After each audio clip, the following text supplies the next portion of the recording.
नमस्कार, आपके साथ मैं हूं सुमेरा खान। सत्ता के सभी न्यूज मित्रों का स्वागत है। सबसे पहले सत्ते पे सत्ता, यानी 7 खबरें और दिलचस्प जानकारियां एक साथ। पहले आपको शी जिनपिंग के ब्रह्मोस प्रेमी नए दुश्मन से मिलवाएंगे, जिसे भारत की मिसाइल चाहिए ही चाहिए। नाम है वियतनाम। फिलीपींस के बाद अब वियतनाम ने भारत को ब्रह्मोस वाली फ्रेंड रिक्वेस्ट भेजी है। एक डील भी होने का अनुमान है, जिसकी रेंज बीजिंग तक है। गृह मंत्री अमित शाह ने आज केजरीवाल की जमानत को लेकर बड़ा बयान दिया है। शाह ने कहा है कि केजरीवाल की जमानत पर सामान्य फैसला नहीं हुआ और कई लोग ये मानते हैं कि केजरीवाल को विशेष सुविधा मिली है। तीसरी बड़ी खबर, वैसे बात सुविधा की हो रही है तो आज हम आपको उत्तराखंड भी लेकर चलेंगे। अगर आप भी 4 धाम यात्रा पर जाने का कोई प्लान बना रहे हैं तो इस खबर को ध्यान से देखिएगा, क्योंकि हो सकता है इसे देखने के बाद आपका प्लान थोड़ा बदल जाए। आज एक बड़ी खबर CAA को लेकर भी सामने आई है। नागरिकता संशोधन कानून के तहत पहली बार 14 शरणार्थियों को भारत की नागरिकता दी गई है। इन लाभार्थियों को गृह मंत्रालय की ओर से सर्टिफिकेट भी जारी कर दिए गए हैं। आज प्रधानमंत्री मोदी ने कांग्रेस पर बजट वाले शब्द बाण चलाए हैं। महाराष्ट्र की रैली में पीएम ने कहा कि कांग्रेस धर्म के आधार पर बजट बांटना चाहती है और अल्पसंख्यक उसका प्रिय वोट बैंक है। पीएम के अनुसार कांग्रेस की सोच है, देश की सरकारें जितना बजट बनाती हैं उसका 15% सिर्फ अल्पसंख्यक पर खर्च हो। आज इंडिया गठबंधन की ओर से कुछ बड़े बड़े चुनावी ऐलान भी किए गए हैं। लखनऊ में आज इंडिया अलायंस की प्रेस कॉन्फ्रेंस में खड़गे ने कहा, केंद्र में उनकी सरकार आई तो हर महीने लोगों को 10 किलो अनाज देंगे। अखिलेश ने कहा 140 करोड़ की जनता बीजेपी को 140 सीट के लिए भी तरसा देगी। और आपके लिए सत्ता में एक PF यानी प्रोविडेंट वाला शुभ समाचार भी है। अगर आप कुछ विशेष परिस्थितियों में PF का पैसा निकालने के लिए आवेदन करेंगे तो आपका क्लेम 3 दिन में सेटल हो जाएगा, जिसमें पहले 15 से 20 दिन लगते थे, क्योंकि अब EPFO ने ऑटो मोड सेटलमेंट की शुरुआत की है। तो शुरुआत करते हैं चीन की उस टेंशन से जो दुनिया के ब्रह्मोस प्रेमी देश दे रहे हैं उसे।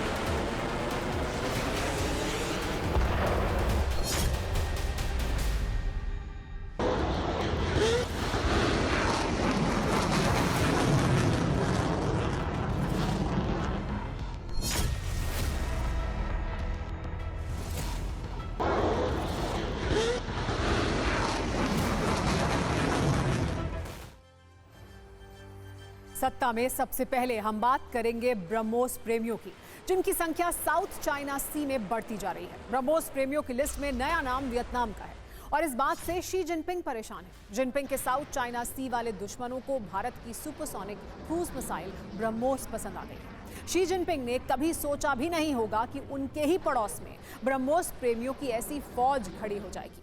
हालत यह है कि एक के बाद एक ब्रह्मोस की डील होती जा रही है। मिसाइलों की डिलीवरी का सीन बन रहा है। आत्मनिर्भर डिफेंस के टारगेट हिट हो रहे हैं और चीन अंदर ही अंदर ईर्ष्या और चिंता की अग्नि में जल रहा है। दुनिया में ब्रह्मोस की बढ़ती डिमांड ने ड्रैगन को डरा दिया है, क्योंकि पिछले कुछ वर्षों से ब्रह्मोस का बाजार उन देशों में खास तौर पर बढ़ रहा है जो विस्तारवादी जिनपिंग से त्रस्त हैं।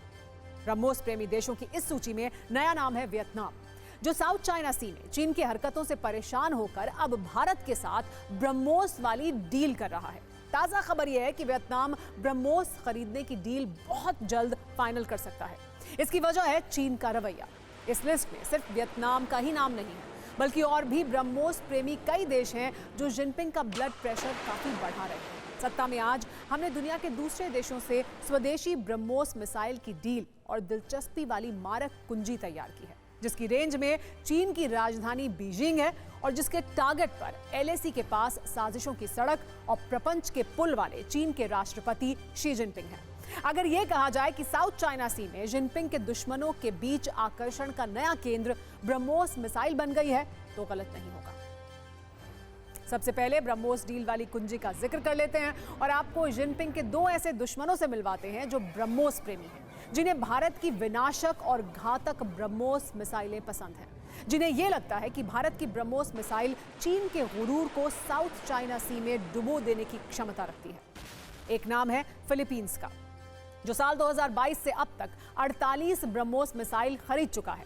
भारत और फिलीपींस के बीच हुई ब्रह्मोस डील की इनसाइड स्टोरी आपको हम आगे बताएंगे, लेकिन पहले नए ब्रह्मोस प्रेमी से मिल लीजिए। नाम है वियतनाम, जो हाल ही में साउथ चाइना सी में शी जिनपिंग की जमीन हड़पने वाली चाल से आहत हुआ है और भारत के साथ ब्रह्मोस डील करने के लिए न सिर्फ इच्छुक है, बल्कि कुछ रिपोर्ट्स के मुताबिक ब्रह्मोस मिसाइल को लेकर भारत और वियतनाम के बीच बातचीत अंतिम चरण में है।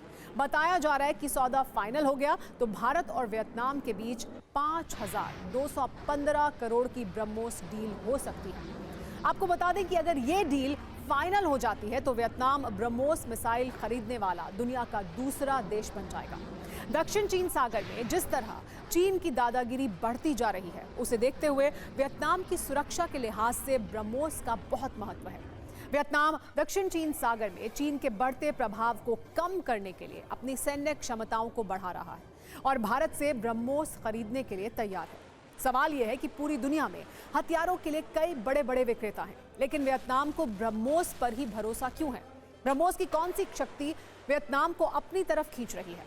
भारत और वियतनाम के बीच ये सौदा केवल हथियारों के व्यापार का नहीं, बल्कि दोनों देशों के बीच गहरे होते सामरिक संबंधों का प्रतीक भी बनेगा। भारत और वियतनाम ने पिछले कुछ वर्षों में अपने सामरिक संबंधों को मजबूत किया है, जिसमें रक्षा सहयोग, समुद्री सुरक्षा और आतंकवाद विरोधी प्रयास शामिल हैं। इस डील से ये भी स्पष्ट होता है कि दोनों देश एशिया प्रशांत क्षेत्र में आने वाली चुनौतियों का सामना करने के लिए एक साथ काम करेंगे। अब आपको भारत और फिलीपींस के बीच हुई ब्रह्मोस डील की कहानी भी बताते हैं, जिससे आपको ये अंदाजा हो जाएगा कि ब्रह्मोस की डिमांड दुनिया में क्यों बढ़ रही है, कैसे भारत रक्षा क्षेत्र में ग्लोबल गुरु बन रहा है। जनवरी 2022 में भारत और फिलीपींस के बीच 2,700 करोड़ रुपए की डील की घोषणा हुई थी। भारतीय वायुसेना ने C-17 ग्लोब मास्टर विमान के जरिए इन मिसाइलों को फिलीपींस को सौंपा था। इस डील में भारत ने फिलीपींस को ब्रह्मोस की 4 मिसाइल बैटरी दी थी। आपको बता दें कि एक मिसाइल बैटरी में 4 लॉन्चर होते हैं और हर एक लॉन्चर में 3 ब्रह्मोस मिसाइलें होती हैं, जिनकी रेंज 290 किलोमीटर तक होती है। इस हिसाब से देखें तो एक बैटरी में 12 मिसाइलें होती हैं। भारत और फिलीपींस के बीच कुल 48 ब्रह्मोस मिसाइल की डील हुई थी। अप्रैल 2024 में 12 मिसाइलों की चौथी खेप फिलीपींस को भेजी गई थी। इस डील के हिसाब से एक ब्रह्मोस मिसाइल की औसत कीमत 58 करोड़ रुपए बैठती है। उस वक्त एक अमेरिकी डॉलर 74 रुपए 46 पैसे के आसपास था और यह डील 375 मिलियन डॉलर की थी। चीन के दुश्मनों के ब्रह्मोस प्रेम की मुख्य वजह क्या है वो भी बता देते हैं। वो है इसकी सुपरसोनिक शक्ति। ब्रह्मोस सुपरसोनिक क्रूज मिसाइल है। यह दुनिया की सबसे तेज क्रूज मिसाइलों में से एक है। सेना के तीनों हिस्से ब्रह्मोस मिसाइल का इस्तेमाल कर सकते हैं। ब्रह्मोस मिसाइल की रेंज 290 किलोमीटर तक हो सकती है। ये 200 से 300 किलोग्राम का परमाणु वॉरहेड ले जाने में भी सक्षम है। इसकी रफ्तार मैक 3 यानी ध्वनि की गति से 3 गुना ज्यादा है। ये जल, जमीन और आसमान से लॉन्च की जा सकती है। जाहिर है, ऐसे में जो चीन से तकरार करेगा वो ब्रह्मोस से कैसे इनकार करेगा।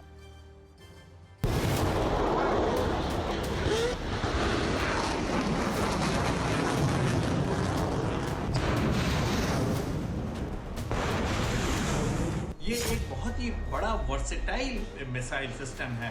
इसकी जो स्पीड है वो तकरीबन 2.8 मैक है। इसका मतलब कि जो ध्वनि की जो रफ्तार है उसके तकरीबन 2.8 गुना तेजी गति से ये टारगेट की तरफ जाता है। और ये इसका जो रेंज है, इसके कई वर्जन बनाए गए हैं। मीडियम रेंज है और एक्सटेंडेड रेंज वर्जन बनाया गया है। और सबसे बड़ी खासियत इसकी यह है कि ये किसी भी प्लेटफॉर्म से लॉन्च किया जा सकता है। वर्ष 2022-23 में भारत ने 15,920 करोड़ का रक्षा निर्यात किया था। ये संख्या वर्ष 2023-24 में बढ़कर 21,083 करोड़ हो गई। मतलब एक साल में हथियार बेचने में होने वाला कारोबार लगभग 6,000 करोड़ रुपए बढ़ गया। ये अपने आप में हथियारों के मामले में भारत की मजबूत होती ग्लोबल सत्ता का सबूत है। सत्ता में अब हम आपको उत्तराखंड के उन पहाड़ों में लेकर चलते हैं जहां इस वक्त जगह जगह बदइंतजामी है। गाड़ियों में परेशान लोग हैं, कई किलोमीटर लंबा जाम है। हम बात कर रहे हैं उस चार धाम यात्रा की जहां श्रद्धालुओं की सुनामी आने से मुसीबतों का पहाड़ खड़ा हो गया है। और ये तस्वीर आज उन न्यूज मित्रों को देखने की जरूरत है जिन्होंने चार धाम यात्रा पर जाने की तैयारी कर ली है या ऐसा कोई प्लान बना रहे हैं। अगर ऐसा है तो आप अपना ये प्लान कुछ दिनों के लिए आगे बढ़ा सकते हैं और इसकी वजह है चार धाम यात्रा के रास्तों पर लगा जाम ही जाम। चार धाम यात्रा की वजह से पहाड़ों पर बढ़ रहा ऐसा दबाव जो कभी भी एक बड़े संकट में तब्दील हो सकता है, इसकी वजह है गंगोत्री और यमुनोत्री धाम पर रिकॉर्ड तोड़ भीड़ के चलते सरकारी व्यवस्थाएं ध्वस्त होती नजर आ रही हैं। और अब जब सिस्टम का दम फूलता दिख रहा है तो भीड़ को देखते हुए ऑफलाइन रजिस्ट्रेशन 2 दिन के लिए बंद कर दिया गया है। बद्रीनाथ धाम प्रशासन ने अब किसी भी तरह के वीआईपी दर्शन की व्यवस्था को पूरी तरह से खत्म कर दिया है और उत्तराखंड के डीजीपी ने हाई लेवल मीटिंग के बाद सभी राज्यों के पुलिस महानिदेशकों को लेटर लिखा है और अपील की है कि चार धाम यात्रा के लिए 31 मई तक किसी वीआईपी को ना भेजें। एक बुरी खबर यह भी है कि चार धाम यात्रा के दौरान अब तक 11 लोगों की मौत हो चुकी है और इनमें से 5 लोगों की मौत सिर्फ मंगलवार यानी 14 मई को हुई है। चिंता की बात यह है कि सिस्टम तो लाचार दिख ही रहा है। आस्था केंद्रों को फर्स्ट डे फर्स्ट शो का फैशन बनाने वाले लोग भी कम नहीं हैं, जो शुरुआती दिनों में ही चार धाम के दर्शन करने पहुंच गए हैं। इसमें कई रील प्रेमी भी हैं जिनके बीच चार धाम यात्रा पर जल्दी से पहुंचकर पहली रील अपलोड करने की होड़ मच जाती है और शायद यही वजह है कि एक साथ इतनी भीड़ पहाड़ों पर पहुंच गई है जिसके लिए पहाड़ तैयार नहीं है। चार धाम यात्रा पर निकले श्रद्धालु रास्ते में कैसे परेशान हो रहे हैं ये भी समझ लीजिए। उत्तरकाशी से गंगोत्री की दूरी 99 किलोमीटर है। आम दिनों में इतनी दूरी 3 से 4 घंटे में तय की जाती है, लेकिन अभी सड़कों पर इतनी गाड़ियां जमा हो गई हैं कि 99 किलोमीटर की दूरी को पूरा करने में भी 8 से 9 घंटे लग रहे हैं और 2 दिन पहले तक 14 से 15 घंटे भी लग रहे थे। इसी तरह यमुनोत्री मार्ग पर पालीगढ़ और जनकचट्टी के बीच की दूरी सिर्फ 30 किलोमीटर है, लेकिन यहां तक पहुंचने में भी लोगों को 5 से 6 घंटे का वक्त लग रहा है। इस वक्त चार धाम यात्रा से जुड़ी जो चिंताजनक तस्वीरें पिछले कुछ दिनों से सामने आ रही हैं, उन्हें देखकर आज उत्तराखंड प्रशासन और चार धाम यात्रा के आयोजकों से भी कुछ सवाल पूछने बहुत जरूरी हो जाते हैं। पहला सवाल तो यह है कि जब इतनी बड़ी संख्या में श्रद्धालुओं के लिए इंतजाम नहीं है तो इतनी भीड़ एक साथ आने ही क्यों दी गई? जिस चार धाम यात्रा के रजिस्ट्रेशन को अभी बंद करने का फैसला लिया गया उसे वक्त पर क्यों नहीं रोका गया? एक और बड़ा सवाल ये कि क्या इसे लेकर भी इंतजाम किए गए थे? अगर यात्री रास्ते में कहीं घंटों तक फंस जाते हैं तो क्या होगा? इसीलिए आज ये सवाल भी बनता है कि क्या इस तरह की बदइंतजामी किसी बड़ी आपदा को निमंत्रण नहीं है क्या? और श्रद्धालुओं की बढ़ती संख्या को जो प्रशासन अपनी उपलब्धि बताता है, क्या वो उपलब्धि से ज्यादा चुनौती नहीं है?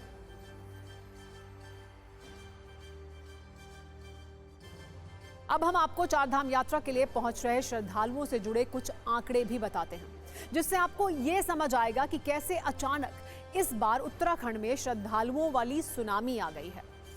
अब तक चार धाम यात्रा के लिए 46,73,000 लोग रजिस्ट्रेशन करवा चुके हैं और इनमें से 2.25 लाख लोग केदारनाथ, बद्रीनाथ, गंगोत्री और यमुनोत्री धाम के दर्शन भी कर चुके हैं। इसमें भी सबसे ज्यादा श्रद्धालु केदारनाथ धाम पहुंचे हैं और यात्रा के पहले 3 दिनों में ही पिछले सारे रिकॉर्ड टूट चुके हैं।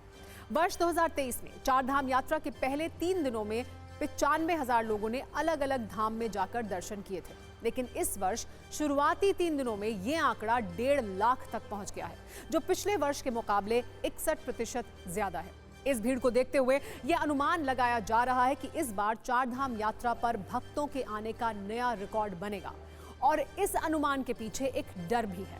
अगर इतनी बड़ी संख्या में लोग पहुंचे तो क्या पहाड़ इसके लिए तैयार है? वर्ष 2023 में 54,14,000 श्रद्धालुओं ने चार धाम के दर्शन किए थे, लेकिन इस बार यह आंकड़ा 80 लाख को भी पार कर सकता है, जो अपने आप में एक रिकॉर्ड होगा। ऐसे में सोचिए, जब शुरुआती 1 हफ्ते में ही पहाड़ों का दम इस तरह से फूलने लगा है तो अगले कुछ दिनों में क्या होगा?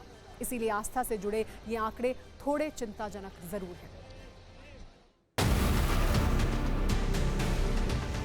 बंद करो, बंद करो, बंद करो।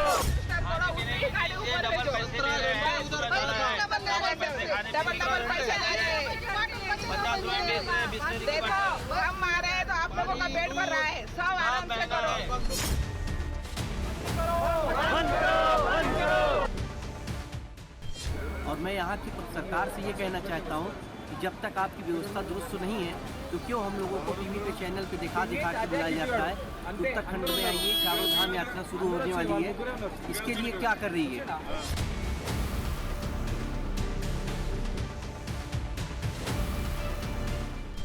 यदि सरकार की व्यवस्था गड़बड़ है तो उसमें ऑनलाइन ये जो करा रहे हैं इसको बुकिंग बंद कर दिया जाए और जितने लोगों को पहले रोड पे लोग खड़े हुए हैं 48 घंटे 56 घंटे से उन लोगों की यात्रा संपन्न कराई जाए।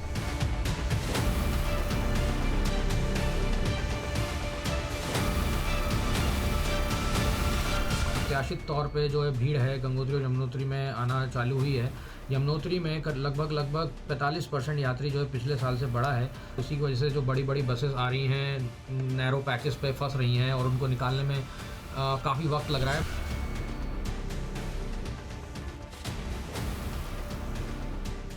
विगत 1-2 दिनों में विभिन्न स्थानों पर हमें लोगों को रोकना पड़ा था रोड की कंडीशन को देखते हुए, जो यात्रियों का अधिक दबाव था।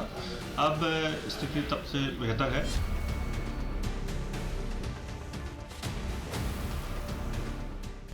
पुलिस इसको रोक रही है उनके अव्यवस्थाओं के लिए नहीं बल्कि व्यवस्थाओं के लिए है, ताकि वो आसानी से दर्शन कर सके। कुछ स्लॉट में जो हम लोगों ने रोका है उनके सहूलियत के लिए, उनकी सुविधा के लिए किया है। और अब हम आपको बताते हैं चारधाम यात्रा में श्रद्धालुओं का जो पहाड़ खड़ा हो गया है वो भले ही उत्तराखंड की आर्थिक सत्ता को बूस्टर देने के लिए अच्छा हो, लेकिन इसके कुछ परिणाम परेशान करने वाले हैं। जैसे लाखों की संख्या में श्रद्धालुओं का आना कारोबार के लिहाज से जरूर शुभ संकेत हो, लेकिन इसके पीछे एक आपदा वाली आहट भी है जिसे वक्त रहते सुनना जरूरी है, क्योंकि जितने ज्यादा लोग होंगे उतनी ज्यादा गाड़ियां होंगी, उतना ज्यादा गाड़ियों से निकलने वाला धुआं होगा जो ग्लेशियर को नुकसान पहुंचाने के लिए काफी है। लाखों की संख्या में भीड़ के आने से उतना ही ज्यादा कूड़ा भी होगा। इसके अलावा बेहिसाब भीड़ की वजह से उत्तराखंड में पहले से सीमित संसाधनों पर दबाव बढ़ जाएगा और इन सब वजहों से प्रकृति को कितना खतरा होगा ये भी अंदाजा लगाना ज्यादा मुश्किल नहीं है। इसीलिए सभी लोगों से हमारी अपील है कि पहाड़ पर जाते वक्त कुछ नैतिक जिम्मेदारियों को नोट करके भी अपने साथ। ब्रह्मोस की सत्ता के बाद राजनीतिक सत्ता की भी बात करते हैं, जिसमें चुनाव के ऐलान से लेकर आज तक जिस एक शब्द ने सबसे ज्यादा सुर्खियां हासिल की हैं वो है 400 पार। वैसे तो शुरुआत में ही 400 पार का नारा चल रहा है, लेकिन पिछले कुछ दिनों से इसकी सप्लाई काफी ज्यादा हो गई है। नेताओं की जबान से लेकर सोशल मीडिया के पोस्ट और कमेंट तक में 400 पार का जिक्र है। बीजेपी के समर्थक भी हर दिन इसका जिक्र करते हैं तो विरोधी भी 400 पार के नारे पर तंज कसने से पीछे नहीं रहते हैं। इसीलिए सत्ता में हमने 400 पार पर एक खास कुंजी तैयार की है, जिससे आप समझ पाएंगे कि 400 पार पर किस तरह का सियासी माहौल बना हुआ है। 400 पार करने पर बीजेपी क्या करने का दावा कर रही है और विपक्ष को 400 पार होने से किन बातों का डर है। अब नेताओं के दावे समझ लीजिए। हेमंत बिस्वा शर्मा का कहना है कि चुनाव में 400 पार हुए तो कृष्ण जन्मभूमि ज्ञानवापी में भव्य मंदिर बनेगा। राहुल गांधी का ये कहना है कि अगर नरेंद्र मोदी जीते और 400 पार किया तो आरक्षण खत्म कर देंगे। हेमंत बिस्वा शर्मा का ये भी कहना है कि 400 पार हुआ तो पीओके भारत में शामिल हो जाएगा। असदुद्दीन ओवैसी का कहना है कि 400 पार किए तो संविधान खत्म कर दिया जाएगा। हेमंत बिस्वा शर्मा का कहना है कि 400 पार हुआ तो पूरे देश में समान नागरिक संहिता यानी यूसीसी लागू हो जाएगा। अरविंद केजरीवाल का कहना यह है कि बीजेपी देश में तानाशाही लाने के लिए 400 पार का नारा दे रही है। वैसे इन सब के अलावा पीएम मोदी भी कह चुके हैं कि अगर एनडीए 400 सीटें पार कर गई तो अयोध्या में राम मंदिर पर बाबरी ताला लगाने की कांग्रेस की कोशिश खत्म हो जाएगी। विपक्ष तो ये तक कह रहा है कि 400 पार करके ये संविधान बदलना चाहते हैं, लेकिन साथ में ये भी दावा कर रहा है कि 400 छोड़िए 200 पार भी नहीं कर पाएंगे। सबके अपने अपने दावे हैं। एक बार आप सुनिए 400 पार के नारे पर कौन क्या बोल रहा है और किसका क्या प्लान है।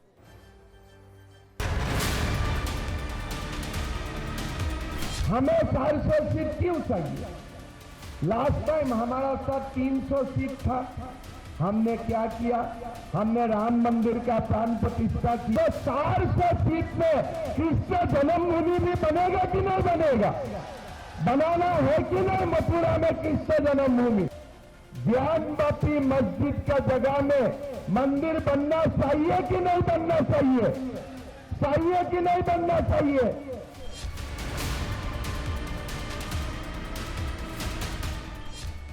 जो कहते थे 400 पार, बताओ हार गए कि नहीं हार गए?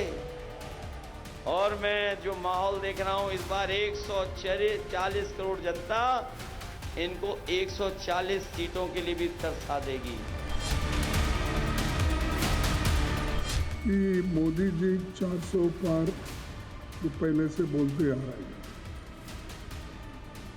गनीमत है, हम खुशकिस्मत है वो 600 पार बोले नहीं, क्योंकि हमारी जो पार्लियामेंट की संख्या है 543 है।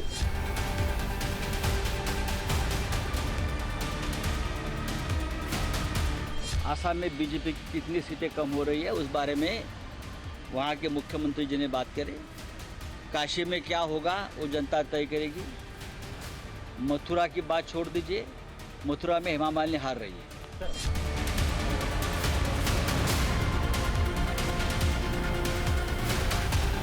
400 से पार जब सीट आएगा तो भारत का विकास, भारत का विरासत, काशी, मथुरा, अयोध्या जो हम कहते थे, ये सारे के सारे विरासत को हम ऊंचाई पर ले जाएं।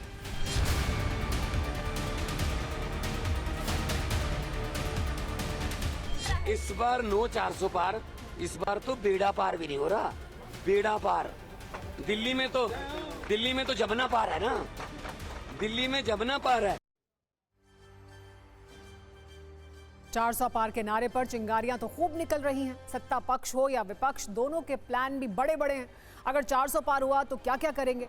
लेकिन यह भी एक तथ्य है कि भारत के चुनावी इतिहास में अब तक सिर्फ एक बार किसी दल या गठबंधन को 400 पार से ज्यादा सीटें मिली हैं। 1984 में हुए चुनाव में कांग्रेस को 414 सीटें मिली थी और तब 400 पार का नारा नहीं था। तब इंदिरा गांधी की हत्या के बाद चुनाव हुआ था और कांग्रेस को भारी बहुमत मिला था। इसलिए इस बार जो 400 पार का नैरेटिव दिया गया है वो अपने आप में एक बड़ी कसौटी है। 4 जून को आने वाले नतीजे वाकई बहुत दिलचस्प होने वाले हैं। तो एक तरफ 400 पार का टारगेट है और दूसरी तरफ चुनावी फायर है। चुनाव के 4 चरण खत्म हो चुके हैं, 3 चरण और 15 दिनों का प्रचार अभी बाकी है। ऐसे में नेता एक्स्ट्रा मेहनत भी कर रहे हैं और राजनीतिक हमले का तीखापन भी बढ़ा दिया गया है। और इसी तीखेपन की पिक्चर आज पश्चिम बंगाल के सेरामपुर में गृह मंत्री अमित शाह की रैली में देखने को मिली। अमित शाह ने आज बंगाल में ममता बनर्जी की सरकार पर खूब हमले बोले। उन्होंने आरोप लगाया कि ममता बनर्जी मां, माटी, मानुष के नारे के साथ सत्ता में आई थी, लेकिन यह नारा बदल गया है और अब मुल्ला, मौलवी, मदरसा हो गया है। अमित शाह पूर्वी भारत में थे तो पीएम मोदी पश्चिम भारत में थे। महाराष्ट्र में उन्होंने उद्धव ठाकरे पर जमकर हमला किया और कहा कि नकली शिवसेना का कांग्रेस में विलय होगा। ये मां, माटी और मानुष, इसके नारे के साथ ये ममता दीदी सत्ता में आई थी, मगर मां, माटी, मानुष का नारा तो गुम हो गया।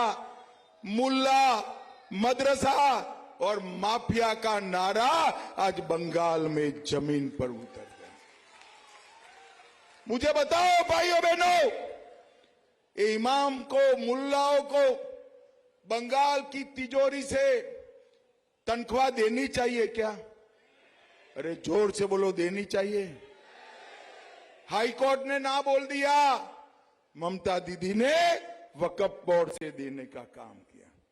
पूरे देश में रोहिंग्या घुसते हैं, ममता दीदी नहीं रोकती। राम मंदिर का विरोध करती है, दुर्गा विसर्जन के परमिशन नहीं देती है और रमजान में मुस्लिम कर्मचारियों को छुट्टी देती है। साथियों, ये नकली शिवसेना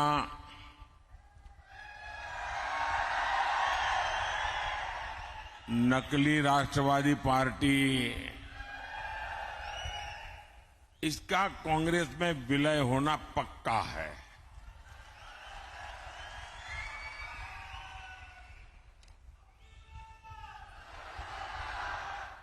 और जब ये नकली शिवसेना का कांग्रेस में विलय हो जाएगा, मुझे सबसे ज्यादा याद बाला साहब ठाकरे की आएगी,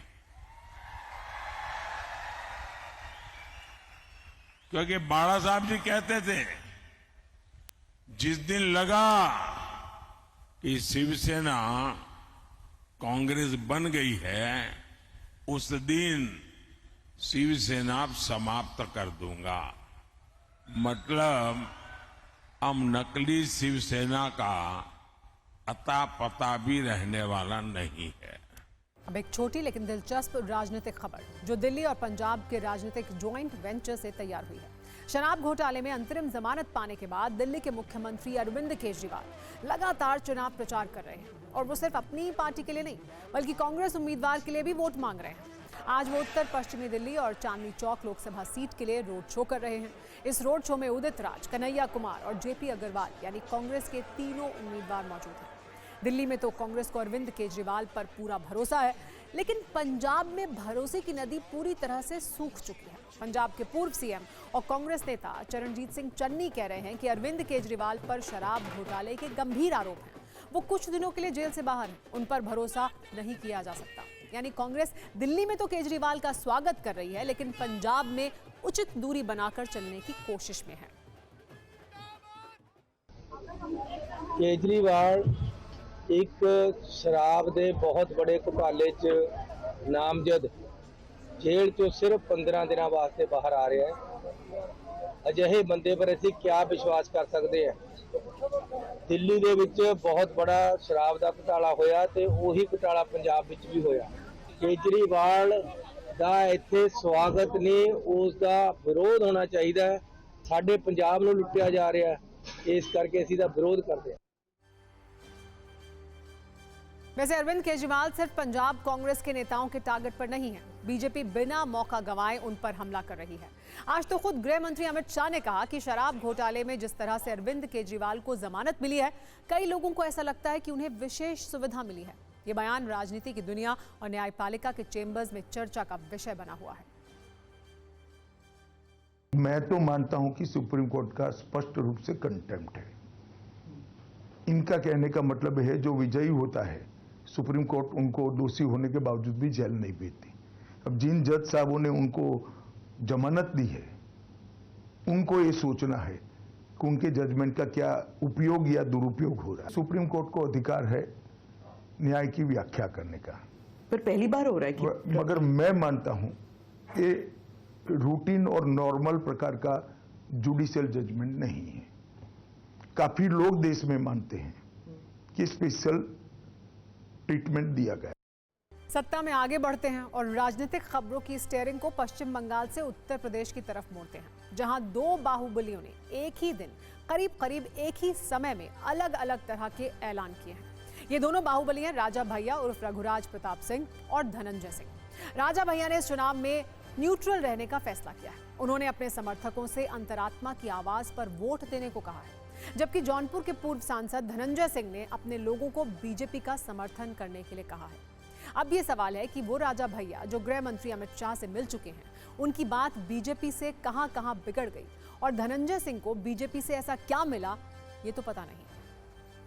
लेकिन एक ऐसी तस्वीर भी सामने जरूर आई है जिससे ये साफ हो गया है कि धनंजय सिंह की बात बीजेपी में बन गई है। ये तस्वीर धनंजय सिंह की पत्नी श्रीकला रेड्डी की और गृह मंत्री अमित शाह के बीच हुई मुलाकात की है। इस तस्वीर को सोशल मीडिया पर पोस्ट करते हुए लिखा कि गृह मंत्री अमित शाह ने शिष्टाचार मुलाकात की। इस नई राजनीतिक दोस्ती की कहानी पर आगे बात करेंगे। पहले रघुराज प्रताप सिंह यानी राजा भैया का एपिसोड देखते हैं। दरअसल राजा भैया उर्फ रघुराज प्रताप सिंह और धनंजय सिंह दोनों ने बाहुबली नेताओं में 14 मई को अपने अपने घर पर अपने समर्थकों की बैठक बुलाई। राजा भैया की अपनी पार्टी है, नाम है जनसत्ता दल। यूपी में योगी आदित्यनाथ की सरकार बनने के बाद से ही राजा भैया बीजेपी की लाइन पर चलते रहे हैं। इस हिसाब से लग रहा था कि वो बीजेपी को समर्थन देने की घोषणा करने वाले हैं, लेकिन मीटिंग खत्म होते ही उन्होंने बीजेपी के खिलाफ ऐलान कर दिया। उन्हें अब अंतरात्मा की आवाज सुनाई पड़ने लगी है। राजा भैया जहां से विधायक हैं वो कौशाम्बी लोकसभा क्षेत्र में पड़ता है। यहां से बीजेपी के सांसद और पार्टी के उम्मीदवार विनोद सोनकर से उनके संबंध खराब हैं। राजा भैया चाहते थे सोनकर को बीजेपी से टिकट ना मिले। वहीं सोनकर और केंद्रीय मंत्री संजीव बालियान मंगलवार को राजा भैया के घर पहुंचे और वहां भोजन किया। ऐसा लग रहा था कि राजा भैया बीजेपी के साथ रहेंगे, पर उन्होंने तो यू टर्न ले लिया। सवाल यह है कि ऐसा क्यों किया? दरअसल राजा भैया चाहते थे कि बीजेपी से किसी तरह उनका तालमेल बन जाए। अपने करीबी नेता शैलेंद्र कुमार को वो कौशाम्बी से बीजेपी के टिकट पर या फिर उसकी मदद से चुनाव लड़वाना चाहते थे। ऐसा न होने पर वो शैलेंद्र कुमार के लिए एमएलसी का टिकट मांग रहे थे। इसी मुद्दे पर बेंगलुरु में 5 मई को अमित शाह से मुलाकात हुई, पर बात नहीं बनी। बीजेपी की तरफ से कहा गया कि आप समर्थन कीजिए, बाद में देखा जाएगा। 12 मई को कौशाम्बी में अमित शाह की रैली थी। राजा भैया को उम्मीद थी कि शायद उन्हें भी बुलाया जाएगा, पर वो इंतजार ही करते रह गए। बीजेपी की बेरुखी के बाद राजा भैया ने न्यूट्रल रहना ही बेहतर समझा। राजा भैया ने समर्थन देने से इनकार किया, लेकिन जौनपुर में बीजेपी की बात बन गई। दरअसल धनंजय सिंह 10 दिन पहले तक बीजेपी पर तीखे हमले कर रहे थे। जब उन्हें जेल की सजा हुई तब भी, और जब उन्हें जौनपुर जेल से बरेली जेल ट्रांसफर किया गया तब भी। लेकिन जैसे ही उन्हें जमानत मिली, उनका हृदय परिवर्तन हुआ और बोल भी बदल गए। जो धनंजय सिंह कभी बीजेपी में नहीं रहे, जो बीजेपी को हराने की कस्में खाते थे, अब उसी बीजेपी को जिताने की सौगंध लेने लगे हैं। इसके पीछे भी कहानी है। बताया जा रहा है कि बीजेपी के एक सीनियर नेता के फोन से सारी बात बदल गई है। हालात ऐसे बदले कि उनकी पत्नी श्रीकला सिंह ने बीएसपी का टिकट वापस कर दिया और चुनाव लड़ने से हाथ खड़े कर दिया। सूत्र बताते हैं कि धनंजय सिंह और उनकी पत्नी दिल्ली में अमित शाह से मिल चुके हैं, पर उन्हें कुछ मिला नहीं है। बस ये कहा गया है कि जौनपुर में हर हाल में बीजेपी की जीत हो। वैसे कहा तो ये भी जाता है कि टिकट के लिए वो अखिलेश यादव से भी मिले थे, पर अंतिम सच यही है कि धनंजय सिंह अब जौनपुर में तन मन धन से कमल खिले। ओहो, तो सत्ता में आज का टाइम खत्म हो गया है। सभी न्यूज मित्रों से हमारी न्यूज रिक्वेस्ट है कि वो सत्ता की न्यूज रील्स को ज्यादा से ज्यादा शेयर करें।